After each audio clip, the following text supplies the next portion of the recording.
안녕하세요. 김상진입니다. 13번째 노트입니다.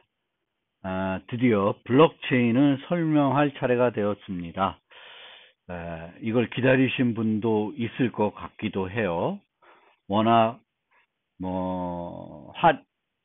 핫한 토픽이기도 합니다. 물론 좀 핫해진 그게 조금 가라앉은 감도 없지 않아 있는데, 어쨌든 4차 산업혁명, 그리고 그 4차 산업혁명과 관련해서 정보보호에서 가장 핫한 토픽이 블록체인이 아닐까 생각됩니다. 그리고 개인적으로는 블록체인만 생각하면 마음이 매우 아픕니다. 왜 아프냐? 저는 암호 기술과 관련해서 석사, 박사를 했고요.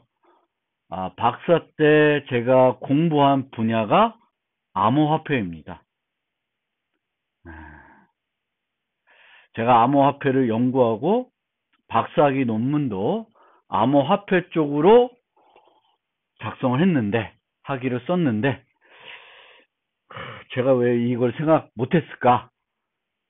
참 아쉽기도 하고, 조금 후회되기도 하고, 제 능력이 초라하게 느끼지도 합니다. 어쨌든 그렇습니다. 이 블록체인과 암호화폐 관련해서 드려야 될 얘기가 많습니다. 그래서 두 개의 슬라이드로 나누어 가지고 설명을 드리고자 합니다. 그래서 13번째 노트에서는 비트코인과 관련된 얘기를 좀 하고요. 노트 14에서는 비트코인 이후 등장한 여러 개의 알트코인과 또 관련 기술들을 설명해 드리겠습니다. 자, 그래서 이번 챕터는 주로 비트코인과 관련된 얘기를 할 것입니다.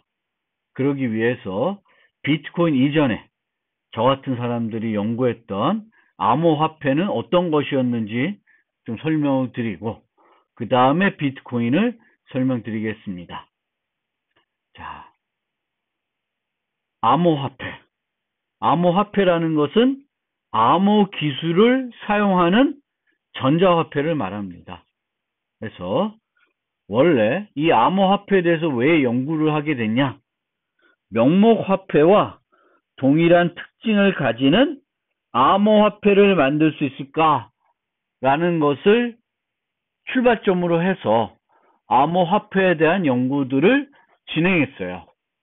그런데 성공적이지 못했죠. 제가 연구할 때까지만 해도 그렇습니다. 그럼 명목화폐가 가지는 중요한 특징은 뭐냐? 우리가 사용하는 이런 명목화폐들, 얘의 특징이 뭐냐? 위조가 어렵습니다. 휴대가 가능합니다. 지불할 때 익명성이 보장이 됩니다. 양도가 가능합니다. 제가 가지고 있는 돈을 여러분한테 줄 수도 있고, 제 딸한테도 줄 수 있습니다.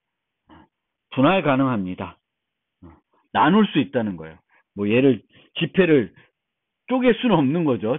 찢어서 반씩 갖자, 이건 안 되지만 분할할 수 있습니다. 1,000원짜리를 500원짜리 두 개로 바꾼다든지 해서 분할할 수 있습니다. 그리고 오프라인으로 지불할 수 있습니다. 오프라인으로 지불한다는 게 어쩌보면 단점이라고 볼 수도 있지만, 명목화폐가 가지고 있는 매우 중요한 특징입니다. 그러니까 오프라인 지불이라는 게 뭐냐 하면, 신용카드를 생각해 보면 돼요.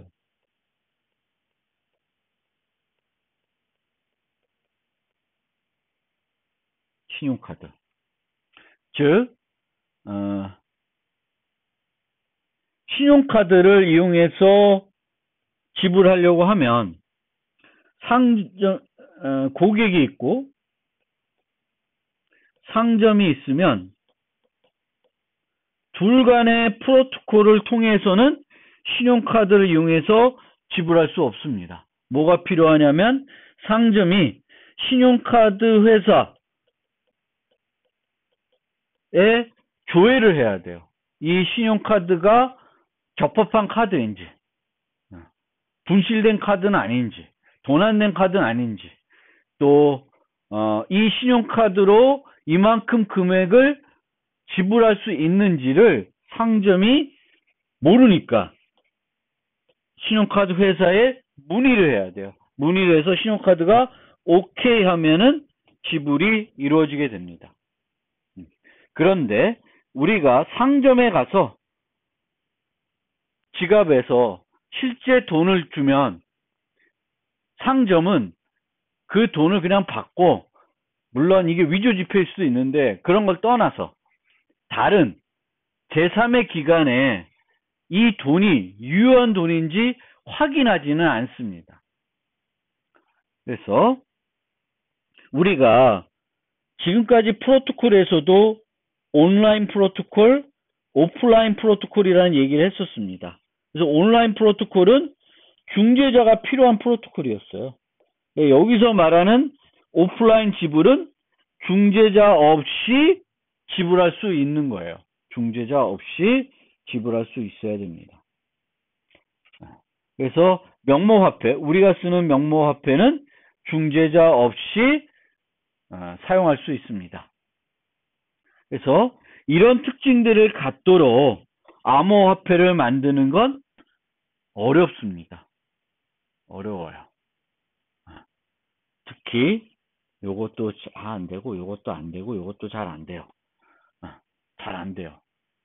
그런데 비트코인이 이걸 다 해결했어요. 뭐 좀 완벽하게 아주 효과적으로 해결했다기 보기는 어렵지만 해결은 했어요. 해결은 했다라는 거고요. 또 하나, 기존에 이 암호화폐와 관련된 연구들은 또 어떤 특징을 갖고 있냐 하면은 이 생각에서 벗어나지 못했어요. 무슨 생각이냐면, 저만 그랬는지 모르겠는데, 암호화폐가 유통되기 위해서는 정부의 허가가 필요한 것 아닌가라는 생각을 했었습니다. 정부가 허가하지 않으면 돈이 유통이 될 수 없다고 생각했습니다. 이거 틀린 말은 아니에요. 그래서 항상 이것에 제한을 가지고 있습니다. 그리고 이것을 깨려고 하는 생각을 별로 안 했어요. 암호화폐를 연구하는 사람들 입장에서. 그래서 이 암호화폐도, 이렇게 연구되는 암호화폐도 중앙은행이냐, 뭐 중앙은행 허가한 또는 정부가 허가한 기관만 발행할 수 있어야 된다라고 생각을 했습니다. 우리들이 모여서, 그냥 일부 어떤 사람들이 모여서 화폐를 발행하고 화폐를 사용하자, 말이 안 되잖아요. 비트코인을 그렇게 하고 있습니다. 그래서 그거에 또 너무나 제한을, 거기에 너무 다 몰입되어 있었습니다. 그 다음에 보통 우리가 명모화폐를 생각할 때, 다른 건 아닌데 자꾸 이 명모화폐를 생각하다 보니까, 명모화폐는 어떠냐면은 내가 1,000원을 내 지갑에 갖고 있습니다. 그러면 이거를 다른 사람한테 주면 내 지갑에 있던 1,000원짜리가 그 사람한테 옮겨갑니다. 그런데 암호화폐를 만들 때에도 늘 그 생각을 하고 있는 거예요. 어떤 발행된 암호화폐, 전자화폐죠. 전자화폐라는 건 디지털 값이에요. 디지털 값. 그러면 이 디지털 값을, 내가 갖고 있는 디지털 값을 다른 사람한테 주는 거, 줘야 된다고 또 생각을 하는 거예요. 그럴 필요가 전혀 없는데. 왜? 여러분들이 사용하는 사이버 마니를 생각해 봅시다. 사이버 마니. 여러분들이 어떤 게임을 해요.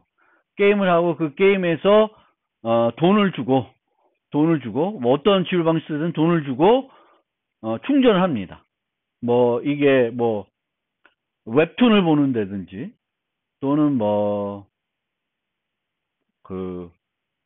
포켓몬 포켓몬 고라든지. 그러면 화폐가 쌓이잖아요. 그러면 이 화폐는 내가 갖고 있는 건가? 아니에요. 어디에 있어요, 이 화폐는? 이 사이버 마니는 내 데이터베이스에, 내 계정 데이터베이스에 이 사용자는 300코인을 갖고 있다고 딱 써져 있습니다. 그리고 내가 옷을 샀어요. 아니면 공을 샀어요. 그러면 100개가 잘려요.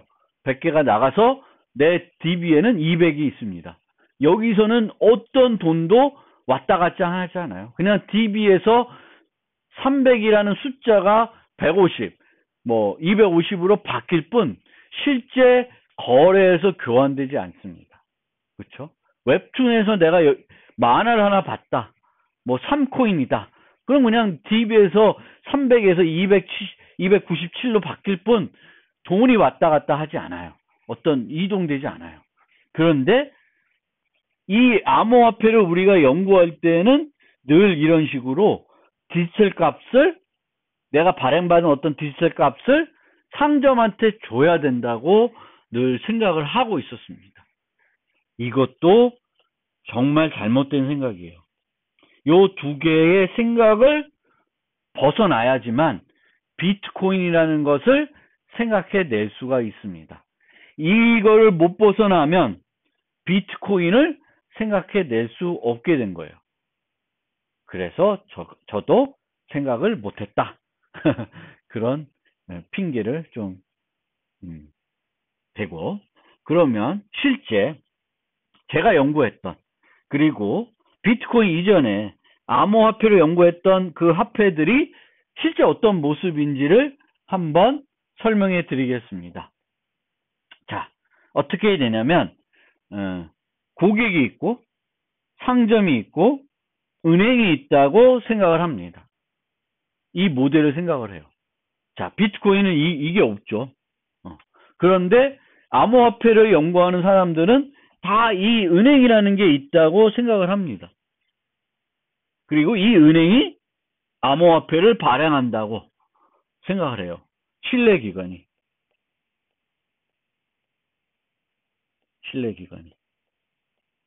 그럼 어떻게 하냐? 나는 돈을 줘요. 내 돈을, 실제 명목화폐 내 돈을 은행에 줍니다. 그럼 은행은 그것에 대응되는 암호화폐를 주게 돼요. 그럼 나는 그 암호화폐를 상점에다가 씁니다. 그럼 상점은 그 받은 암호화폐를 다시 은행에 보내서 명목화폐를 받아오는 형태가 돼요. 그런데 이 과정에서 지불할 때 얘가 참여하면 온라인, 얘가 참여하지 않아도 되면 오프라인이 돼요. 그래서 이 오프라인을 온라인 만드는 건 쉬워요. 근데 오프라인 만드는 건 어렵습니다. 왜 어렵냐? 이 암호화폐에서는 가장 골칫거리가 뭐냐면은 이중 사용이에요.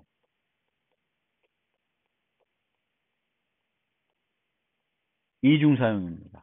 더블 스펜딩. 이중 사용입니다. 자, 얘가 디지털 값을 갖고 있어요. X라는 값. 그럼 얘는 이 X를 여러 개 복사해 놓을 수 있어요. 그쵸? 명목 화폐다. 내가 1,000원짜리 지폐를 갖고 있다. 복사할 수 있어요? 없어요. 누굴 주면 내 손에서 떠나요. 또 쓸래야 쓸 수가 없습니다. 그런데 암호화폐는 이 X라는 디지털 값은 여러 개를 복사할 수 있어요. 그럼 내가 A라는 상점에 쓰고 또 얘를 B라는 상점에 쓸 수 있어요. 그럼 A는 이 X가 한 번 쓴 건지 여러 번 쓴 건지 알 수 없습니다. 알 수 없어요. 그러면 온라인에서는 어떻게 할 수 있을까요? 온라인에선 이 X를 얘가 입금하겠죠. 그렇죠? 입금하는데 이 과정이 지불과 동시에 이루어지는 거예요. 그럼 은행은 X를 이미 내가 발급해주고 나서 다시 명목화폐 바꿔줬으면 또 다시 안 해주는 거예요. 중복 검사를 해주면 돼요. 그러면 이중 사용이 원천적으로 배제됩니다.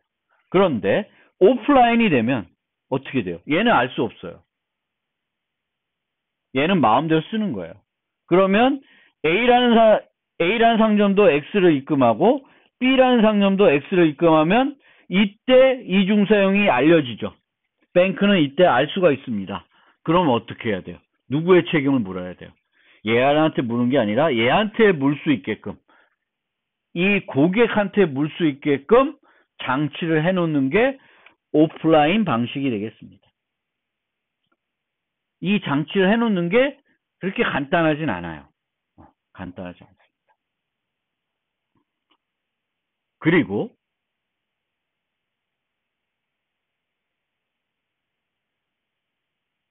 자, 요 이중사용 얘기를 했는데 이제 몇 가지 얘기를 또 더 하겠습니다. 그 다음 문제는 위조 문제가 있을 수 있죠. 위조 문제.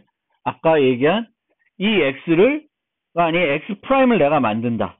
근데 이거는 쉽게 방지할 수 있어요. 암호화폐는 어떻게 발행하면 되냐면 전자서명에서 발행을 합니다. 전자서명에서 발행하면 누구만 할 수 있어요? 은행만 할 수 있죠. 그래서 전자화폐, 전자서명 기술을 쓰면 발행 기간 외에는 발급할 수 없습니다. 그래서 위조할 수 없어요. 그러니까 위조는 별로 문제가 안 돼요. 쉽게 해결할 수 있어요.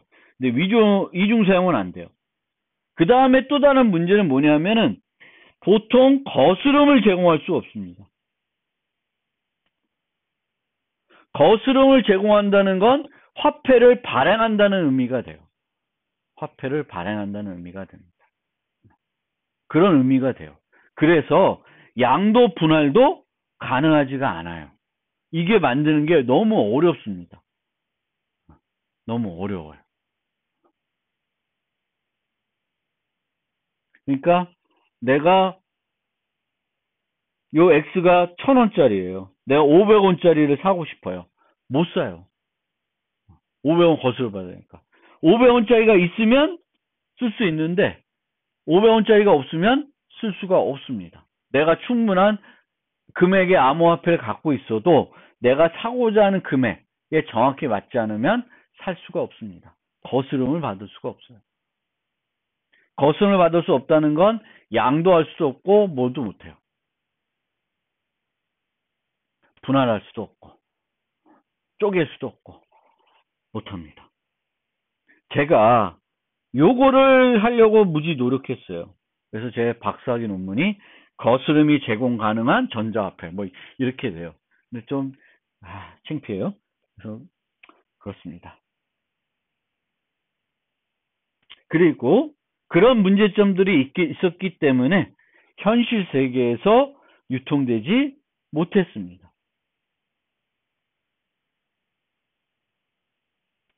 이렇게 복잡하게 하느니 차라리 저런 방식, 코인.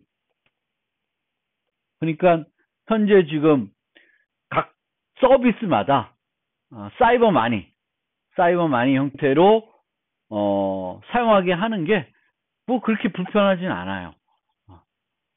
내가 그거를 다시 양도받기가 어렵지. 그냥 그걸 다 쓰면 별로 불편하지 않아요. 거기서만 쓸 수 있는 거예요. 웹툰을 본다.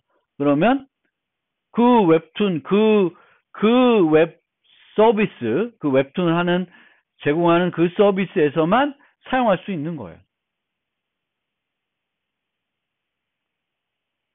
자, 그러면 실제 암호 기술을 사용해는 온라인 전자화폐를 한번 보여드릴게요. 어떻게 만들 수 있는지. 이 자세한 기술은 이해하지 않아도 돼요. 그러니까 개념적으로 좀 큰 그림에서 이해를 해봤으면 좋겠습니다. 자, 발행은 은행에서 한다 그랬어요. 어떻게 발행해요? 전자서명에서 발행을 해요. 그런데 액면가가 여러 개가 필요하죠.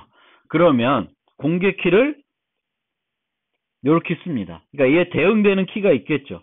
-K3, -K5, -K7.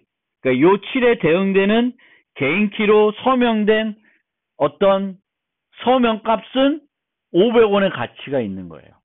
-K5, 5에 대응되는 공개키 5에 대응되는 RSA 공개키 5에 대응되는 요 키로 서명된 값은 100원의 가치가 있습니다. 그러면 인출을 어떻게 하냐? 얘가 어떤 값을 설명해서 주면 되죠. 근데 어떤 값을 그냥 설명해서 주면 이 화폐는 익명성을 제공할 수 없어요. 프라이버시가 제공이 안 됩니다. 그러니까 얘가 발행하면서 959번 서명을 해요. -KA로 3으로 -K3으로 그럼 얘가 얼마짜리예요? 50원이에요. 근데 이 돈은 김상진한테 줬다는 게 발행기간을 알고 있습니다. 그 나중에 959원이 요 959번이 50원짜리 959번이 들어오면 1년 번호 959번짜리가 들어오면 김상진이 사용했다는 것이 알려지게 됩니다. 물론 이게 유통되면 또 다른 문제가 되지만 어쨌든 익명성이 보장이 안 된다는 거예요. 그래서 익명성을 보장하기 위해서 여기에서 뭘 쓰냐면 은닉서명을 씁니다. 은닉서명을 쓰면 이렇게 해서 발급받는데 이제 발행기관은 뭘 몰라요? 959번을 김상진한테 발급했는지 모르는 거예요. 누구한테 발급했는지 모르겠는 거예요. 하지만 유효한 전자서명이 되어 있는 값을 얘가 가지고 있게 됩니다. 그러면 이 사용자는 어떻게 지불하냐? 지불 협상한 다음에 150원이 필요해요. 그럼 100원짜리 하나, 50원짜리 하나를 얘한테 줍니다. 그러면 이 상점은 그 전자서명 값을 발행기관한테 보내요. 그럼 발행기관은 뭐예요? 이중사용을 체크합니다. 이중사용이 문제없으면 OK를 주고 상점 계좌에 150원을 입금해 줍니다. 이런 방식으로 진행이 되는 것이 암호화폐고 초기 연구된 암호화폐의 모습이 바로 이런 모습을 하고 있었습니다. 자, 이제부터 본격적으로 비트코인에 대해서 설명드리겠습니다. 비트코인의 특징을 간단히 좀 살펴보고 비트코인을 이해하기 위한 가상의 코인, 한기 코인이라는 걸 만들어서 좀 설명을 드리고 실제 비트코인을 설명드리겠습니다. 자, 비트코인은 자체 강화 방식입니다. 전자화폐를 독립적으로 발행하는 신뢰기관을 사용하지 않습니다. 전자화폐를 발행하는 신뢰기관을 사용하지 않는다라는 거예요. 그 다음에 오프라인 방식이라고 볼 수도 있습니다. 지불 과정에서 특정 서버의 도움을 받지는 않습니다. 그런데 지불 내용을 전체 비트코인 네트워크에 전달해야 하며 확정되기까지 일정 시간이 필요합니다. 따라서 우리가 생각했던 그런 방식의 오프라인 방식은 아닙니다. 그냥 고객이 상점한테 비트코인 주고 땡! 그거는 아니에요. 그것보다는 더 복잡한 과정이 들어가는데 그렇다고 해서 어떤 신뢰하는 TTP를 이용해서 지불을 검증하냐? 그렇지는 않습니다.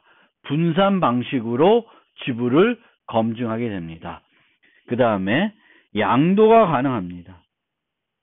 그런데 기존에서도 여러분들이 좀 착각할 수 있는 게 앞서 봤던 것도 양도할 수 있지 않냐라고 생각하는데 앞서 봤던 이 형식의 암호화폐는 고객이 한 번 쓰면 끝이에요. 상점이 받아서 또다시 그 화폐를 사용할 수는 없습니다.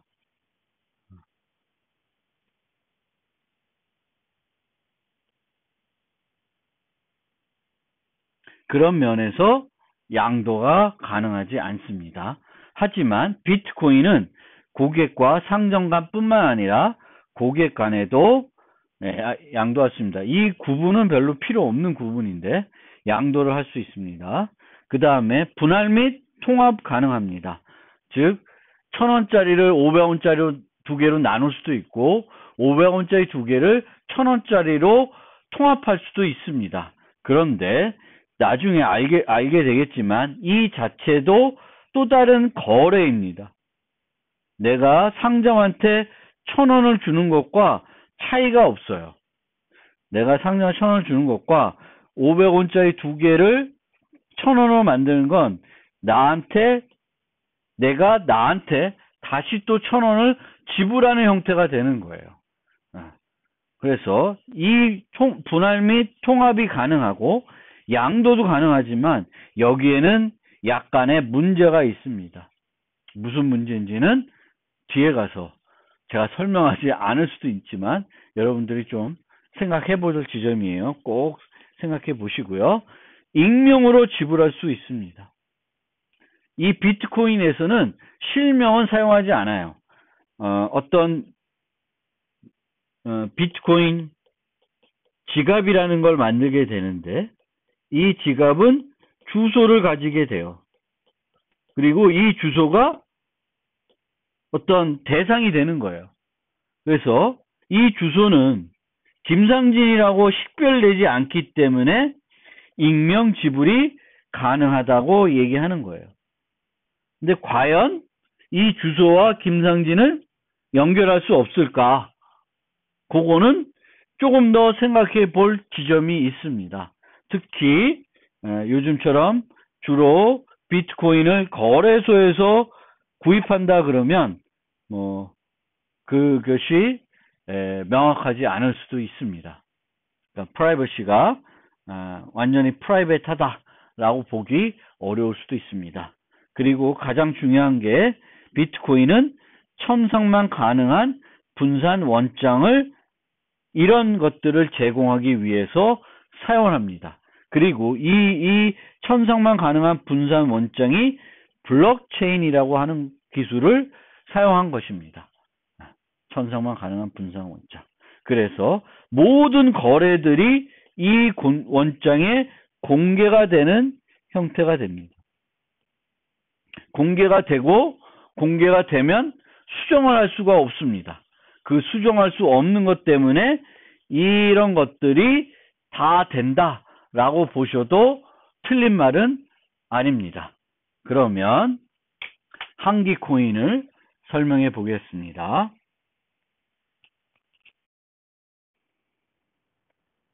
한기 코인을 설명드리겠습니다.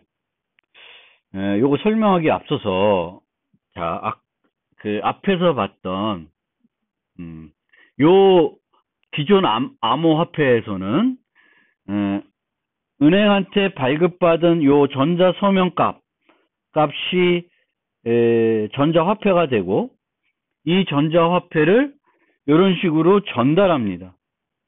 그런데 제가 서두에도 말씀드렸듯이 이 디지털 값이 있을 때 이 값을 꼭 상점한테 줘야 되는 거냐라고 말씀을 드렸었어요. 우리가 큰 DB가 있다. 그래서 모든 사람이 이 DB가 있어요. 그럼 여기에 100원이 있고 여기에 500원이 있다 치면 내가 이 사람한테 돈을 주고 싶어요. 그러면 내가 내 컴퓨터에 100이라는 값을 갖고 있지 않아도 돼요. 여기서 50을 줄이고 여기를 550으로 늘리면 이 자체가 재산에 옮겨가는 형태가 되는 거예요. 그래서 값 자체를 가지고 있고 그 값 자체를 내가 주고 싶은 사람한테, 양도하고 싶은 사람한테, 지불하고 싶은 사람한테 그 값을 주는 그런 방식이 아닙니다. 비트코인은.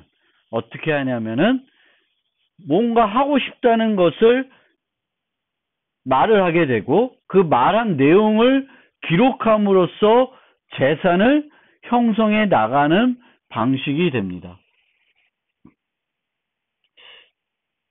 그래서 좀 보시면 좀 더 이해가 돼요.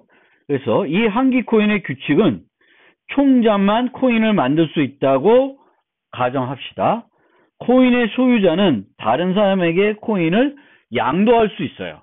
양도하는데 이때 어떤 값이 그 사용자한테 전달돼야 되는 건 아닙니다. 모든 거래는 전체 공개됩니다. 그리고 이 공개된 내용을 통해서 누가 얼마만큼의 돈을 갖고 있는지를 나타내게 되는 겁니다. 그러니까 이 기록에 이 기록이 전체 모든 정보를 다 가지고 있는 거예요. 각 사용자는 아무것도 안 갖고 있고 이것만 참조하면 돼요. 그래서 내가 뭘 발생시키면 또 여기다 기록하는 거예요. 여기다 기록하는 거예요. 그러면서 돈이 유통되는 거예요. 자, 규칙은 그렇고요. 그러면 이 한기 코인을 사용하려고 그러면 모든 참여자는 공개키 쌍을 가지고 있어야 됩니다.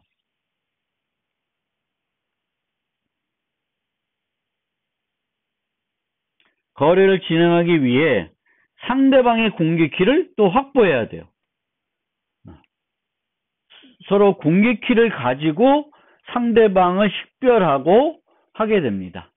그런데 익명성 때문에 인증서는 사용하지 않아요. 공개키상을 쓰는데. 그러면 공개키를 쓰는데 인증서를 사용하지 않는다. 이것도 새로운 개념입니다. 그렇죠? 공개키를 쓰면 저 사용자의 공개키가 맞는지 틀린지 알아야 되겠고 그걸 누군가가 보증을 하지 않고는 내가 어떻게 믿을 수 있냐. 이렇게 되는데 여기에 기록이 되면 그걸 믿을 수 있는 거예요. 여기에 500원을 가지고 있어요. 그리고 이 500원은 플러스 KA의 소유다. 라고 하면 그걸로 끝난 거예요. 그럼 내가 이 500원을 갖고 있는 플러스 KA한테 돈을 주고 싶다. 그러면 이 플러스 KA로 전달하면 돼요. 그래서 여기에 기록이 되기 때문에 우리가 인증서를 사용하지 않고도 그런 공개키를 교체하거나 바꿔치기 하거나 착각하게 만드는 공격들이 가능하지가 않습니다. 여기에 기록되기 때문에 그래요. 여기에 기록된 거는 바꿀 수가 없다고 가정을 합니다. 여기에 있는 것이 기록된 걸 바꿀 수 없다고 가정하면은 이런 인증서 없이도 공개키를 활용할 수가 있게 됩니다.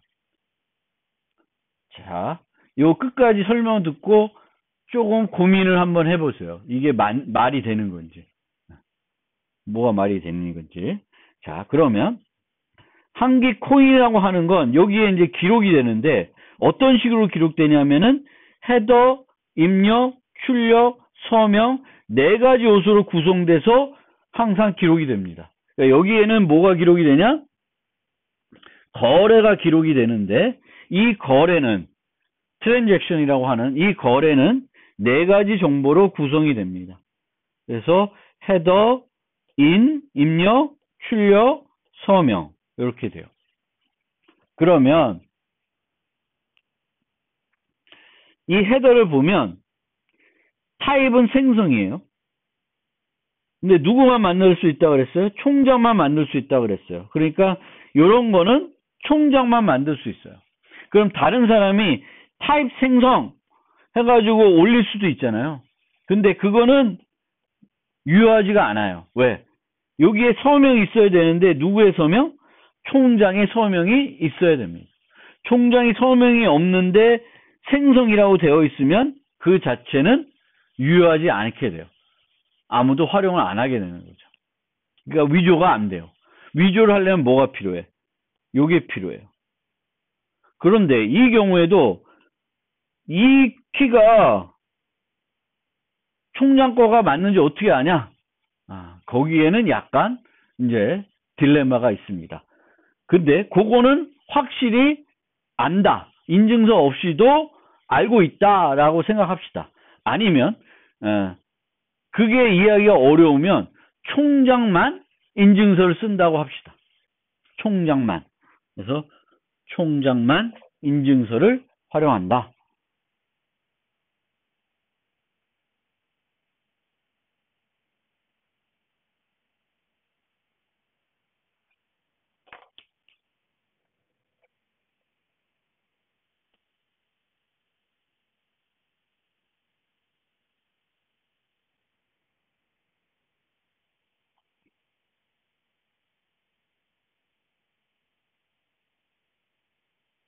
자, 그러면 이 거래에서 생성했는데 얼마가 생성되냐? 100원이 생성됐어요. 100원이. 그리고 이 100원은 누구의 소유냐 하면은 플러스 KS 총장의 소유라고 만들어집니다. 그러니까 생성을 할 때 총장의 소유라고 만드는 거예요. 물론 이 소유는 총장이 아니라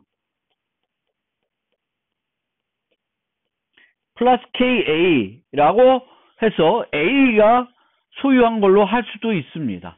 근데 그냥 예제를 들기 위해서 여기에서는 이제 플러스 KAS만 이렇게 표시를 했습니다. 그러면 이제 이거 하나만 되어 있으면 이 세 개에서는 총 금액이 100원밖에 없는 거예요. 그리고 누가 소유하고 있어요? 총장이 소유하고 있습니다. 그러면 이 총장은 이렇게 코인을 만든 다음에 다른 사람한테 양도를 할 수 있습니다. 양도를 하기 위해서는 똑같은 이런 거래를 만드는데 어떻게 만드냐? 자, 지불이라고 되어 있어요. 인은 하나, 아웃은 하나예요. 자, 여기는 인은 여기 0이 돼야 되는데 0이고 아웃은 하나예요. 0. 그래서 인은 하나고 아웃은 하나입니다. 그래서 이전 거래 인은 어떤 입력을 사용하냐면 T1에 아웃풋 제로를 첫 번째 거를 쓰겠다는 거예요. 요거를 쓰겠다. 아웃풋이 여러 개 있을 수 있으니까요.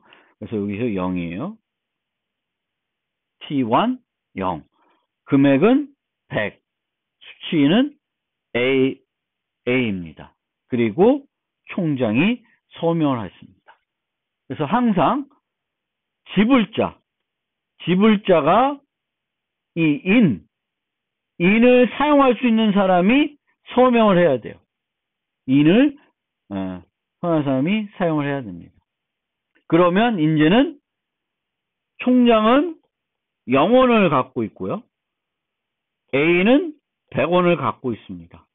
그러면 이제 A는 사용할 수 있어요. 사용을 해서 B한테 이런 식으로 지불, 인 하나, 아웃 하나 해서 이전 거래 T2 요걸 쓰겠다. 얼마를? 100원을 요거한테 주게 돼요. 그러면 요런 지불이 있을 때 여기에서 검증해야 될 게 뭐냐?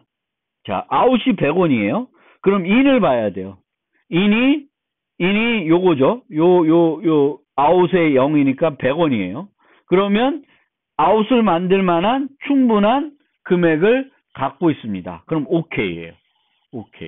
오케이가 되겠고, 그리고 서명이 되어 있어야 돼요. 요 수치인의 서명이 되어 있어요. 소유자의 서명이 되어 있어야 됩니다. 소유자의 서명이. 그러니까 뭘 확인해야 돼? 소유자의 서명. 입력 금액이 충분한지 봐야 돼요. 그리고 이 금액이 이 T2가 이전에 또 다른데 사용되어 있으면 안 돼요. 그럼 이중 사용이 되죠. 예를 들면 T4를 만드는데 이렇게 되어 있어요. 그러면 A가 100원밖에 없는데 B한테도 100원 주고 C한테도 100원 줬죠. 그러면 이중 사용하는 것이 됩니다. 그래서 이중 사용하기 때문에 T4는 무효가 돼야 돼요. 등록할 수 없어야 됩니다. 그래서 이중 사용을 검사해야 됩니다. 그러면 이중 사용은 어떻게 방지할 수 있을까? 여기에 못 들어가게 해야 되는 거죠. 그러니까 누군가는 거래를 이렇게 만들어서 이 기록에 아까 말한 이 원장에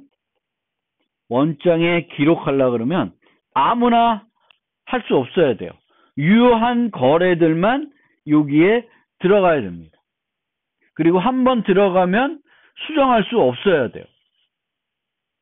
그러면 또 이중 사용할 수 있으니까 이렇게 놓고 나중에 얘를 50원으로 바꿔버리면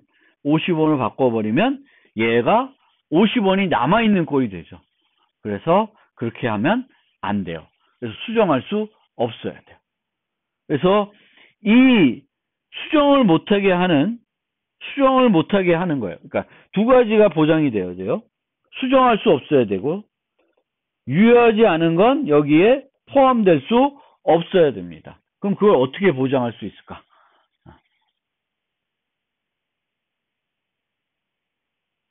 그걸 어떻게 보장하냐면, 얘를 블록체인으로 만들면, 블록체인이 뭔지 모르겠지만, 얘를 그렇게 첨삭 정형으로 만들면 수정을 못 하겠죠. 그리고 유효하지 않은 건 여기에 못 들어가야 돼요. 누군가는 검증을 해서 검증자가 오케이 한 것만 들어갈 수 있어야 됩니다. 오케이 한 것만. 그래서 이걸 어떻게 하냐? 공개한다니까 공개로 해결되는 건 아니고요. 공개한다고 해서 다 해결되는 건 아니에요. 공개된 내용을 변경할 수 없어야 된다. 그럼 어떻게 가장 쉽게 하는 방법은 중앙 집중식으로 하는 거예요. 신뢰기관이 있고, 그럼 우리가 총장이 신뢰할 수 있다면 총장이 모든 것을 다 확인해가지고 유효하지 않은 것들은 못 집어넣게 막을 수만 있으면 이 문제는 해결이 되는 거예요. 그리고 몇 가지 요것과 관련해서 설명드리면, 자, 여기 보세요. T1에서 400, 500 해가지고 요 순간에 S의 금액은 900원을 갖고 있습니다. 그러면 T3에서 이를 이용해서 지불자가 S예요. 근데 이렇게 하고 있어요. S한테 300원, 100원은 나한테. 그러니까 이게 뭔 역할을 해요? 거스름 역할을 하게 되는 거예요. 거스름. 즉 항상 아웃의 금액은 인의 금액과 같아야 돼요. 합계가 같아야 돼요. 지금 한기코인에서는 인의 금액과 아웃의 금액이 같아야 된다. 같아야 합니다. 그리고 T2에서 200원은 B한테 주고 300원은 S한테 왔어요. 그러면 여기 끝나고 나면 S는 400원, B는 200원, A는 300원을 갖고 있습니다. 그런데 5에서 B는 150원을 A한테 주고 50원을 자기한테 거스름을 줬어요. 그럼 요 순간 B는 50원, A는 요 두 개를 합하니까 450원을 갖고 있습니다. T6에서는 얘와 얘를 결합해서 사용하고 있습니다. 사용해서 400원을 C한테 지급하고 A한테는 50원이 됐어요. 그럼 A는 50, C는 400원을 갖고 있습니다. T7에서는 요 두 개를 합쳐서 S한테 주고 있어요. 400. 이 두 개는 안 돼요. T6의 1은 50원인데 100원을 쓰려고 그랬고 안 되고, T9은 T3의 1이 요거죠. 100원이죠. 요 100원을 A한테 주려고 그러면 안 돼요. 왜냐하면 이미 여기서 사용하고 있습니다. 이중 사용을 하고 있죠. 그래서 인밸리드고 더블 스펜딩이 됩니다. 그래서 이런 방식으로 검증을 해서 이런 애들은 원장에 기록할 수 없어야 됩니다. 그리고 항상 아직까지 사용하지 않은 금액들의 총합은 발행된 금액하고 같습니다. 초과될 수는 없습니다.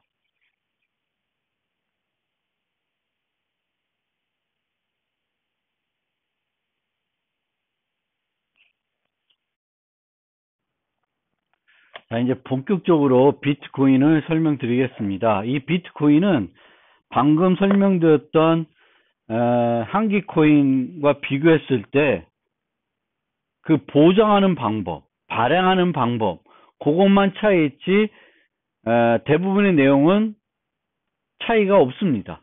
큰 차이가 없습니다.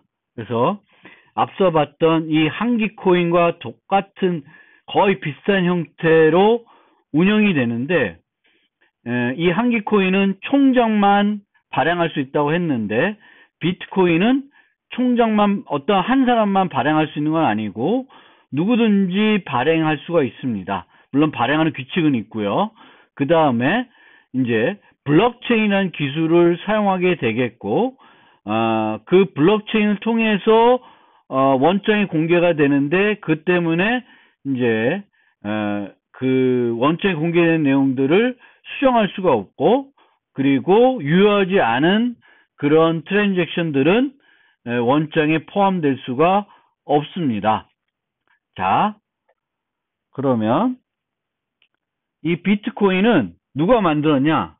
몰라요.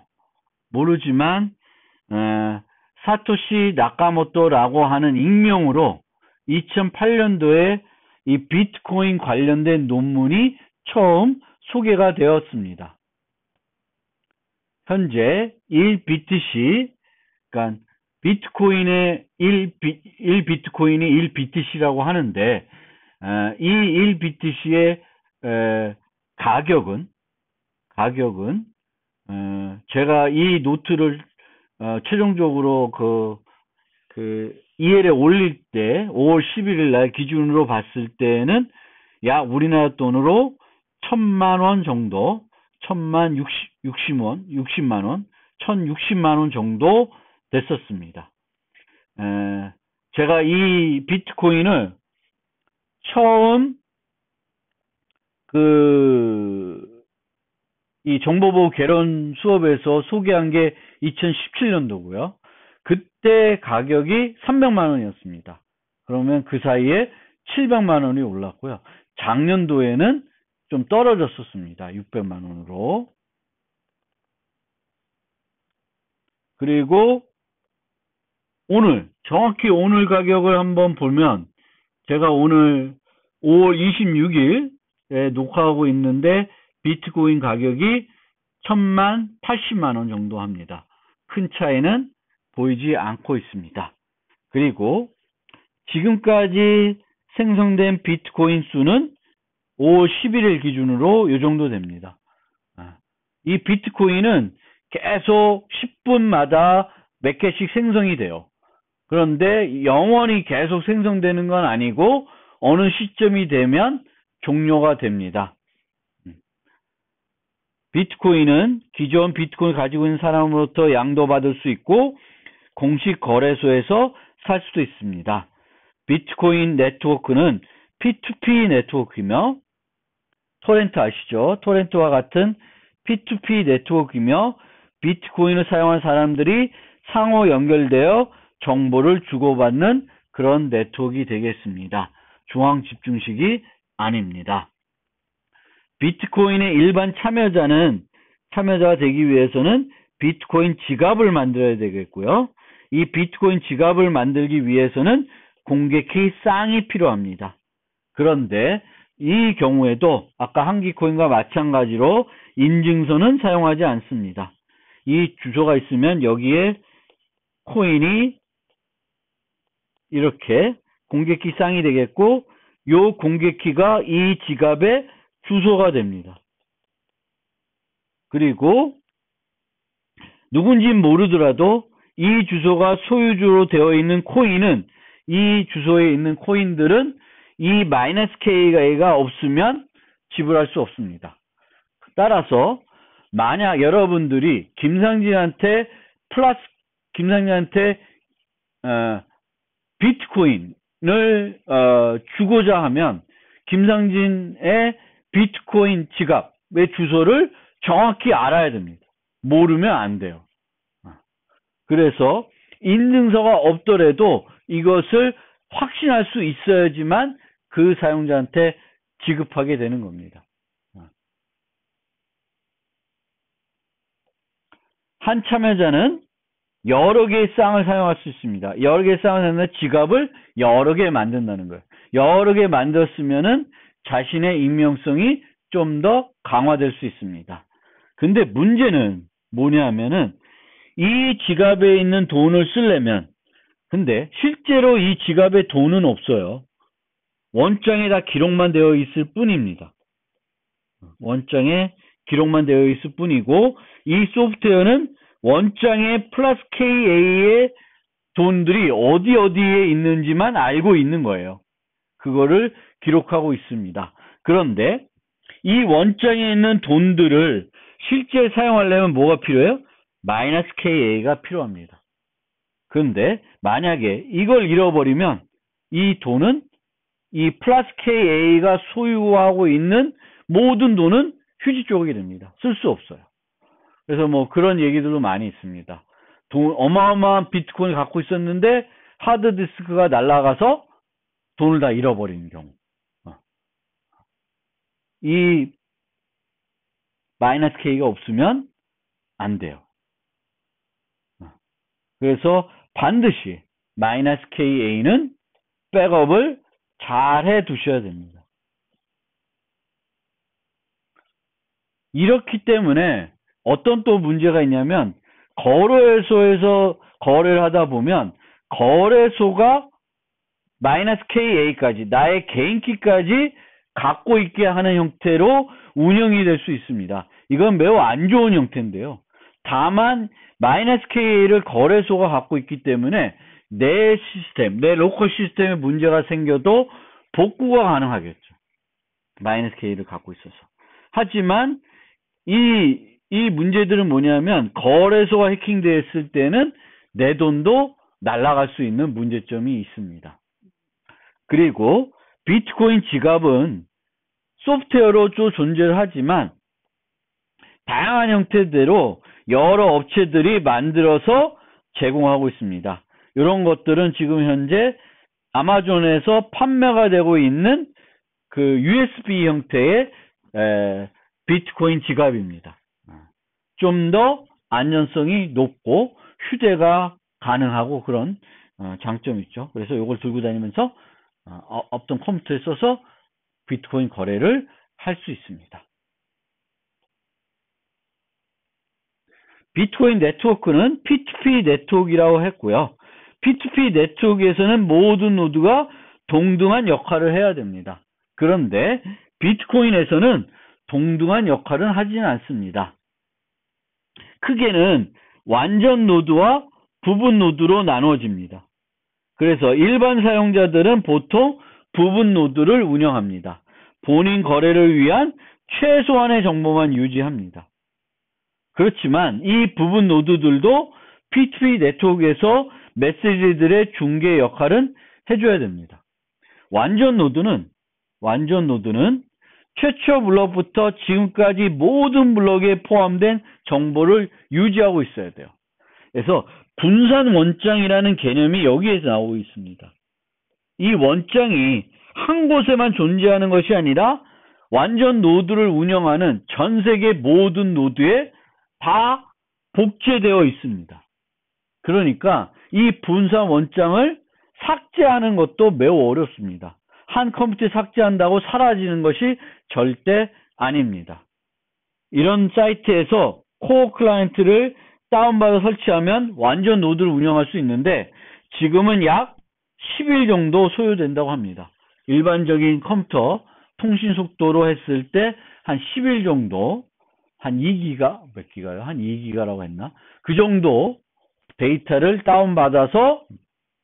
다운받아야 됩니다. 그리고 이 완전 노드를 운영하는 것들 중에는 또 다른 또 특별한 애들이 있어요. 채굴자라는 애들이 있습니다. 그래서 이 채굴자들에 의해서 화폐들이 발행합니다. 이 채굴자들은 완전 노드를 운영하고 있고 또 다른 기능을 추가적으로 하고 있습니다. 비트코인에서의 통신 방식, P2B 방식으로 하는 거죠. 그래서 모든 노드들이 서로 연결해서 데이터들을 주고받게 됩니다. 그러면 이 사용자가 어떤 거래를 만들었어요. 그러면 전 세계에 있는 모든 비트코인 노드한테 전달이 돼야 됩니다. 전달이 다 돼야 돼요. 그래서 원래 애드홈 네트워크에서 한 노드가 보낸 메시지를 모든 노드들이 다 수신하게 할 때 보내는 방식, 그 통신 방식을 플러딩 방식이라고 합니다. 플러딩 방식으로 하는데, 이 비트코인에서는 gossip이라고 하는 프로토콜을 써요. 그리고 이 비트코인 말고도 다른 대부분의 그런 암호화폐, 비트코인과 유사한 알트코인들도 다 이 gossip 프로토콜 씁니다. 그래서 gossip 프로토콜은 어떻게 동작하냐면, 한 노드는 주기적으로 일정한 횟수만큼 랜덤한 수의 수신자를 선택합니다. 그러니까 얘가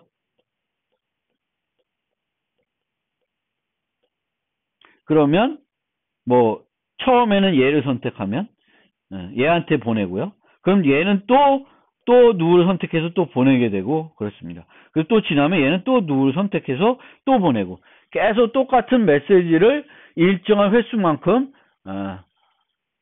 랜덤 수의 수신자를 선택해서 메시지를 전송하게 됩니다. 근데 최소 2명 이상은 보내게 되어 있습니다.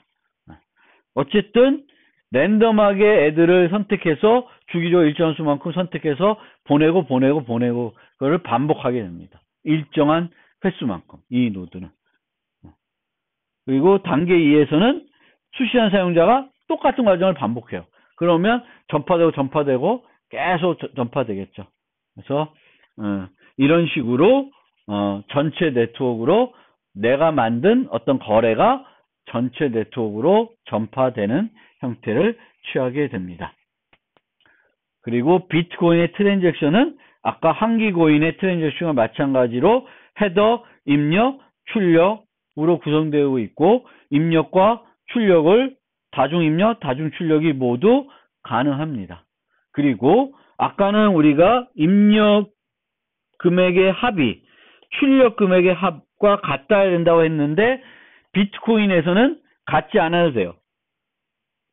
하지만 초과할 수는 없어요. 출력이 초과할 수는 없고 작아도 돼요. 그러니까 입력이 100원이고 출력이 90원이면 10원이 부족하잖아요. 이 10원은 수수료가 돼서 채굴자가 가지게 됩니다. 그리고 어찌됐든 이런 원장에서 실제 사용자들이 갖고 있는 돈들은 아직까지 사용하지 않은 출력들에 해당됩니다. 그래서 그거를 UTXO라고 해요. Unspent Transaction Output. 그러니까 비트코인은 모델은 뭐냐 하면은 UTXO 모델이라고 그래요. 그러니까 거래들 중에 아직까지 사용하지 않은 출력들이 각 사용자들의 소유하고 있는 돈이 되는 거예요. 우리 은행에서는 그렇게 쓰지 않고 각 사용자마다 계좌가 있죠. 그래서 나중에 가면 알트코인에서도 UTXO 모델을 쓰지 않고 이런 계좌 모델을 쓰는 모델들도 있습니다. 그래서 비트코인이 이렇게 구성됐는데, 진짜 궁금한 것은 그러면 어떻게 분산으로 블록체인을 유지하고 화폐를 발행하는지가 궁금할 것입니다. 그거는 이제 다음에 설명을 드리겠습니다.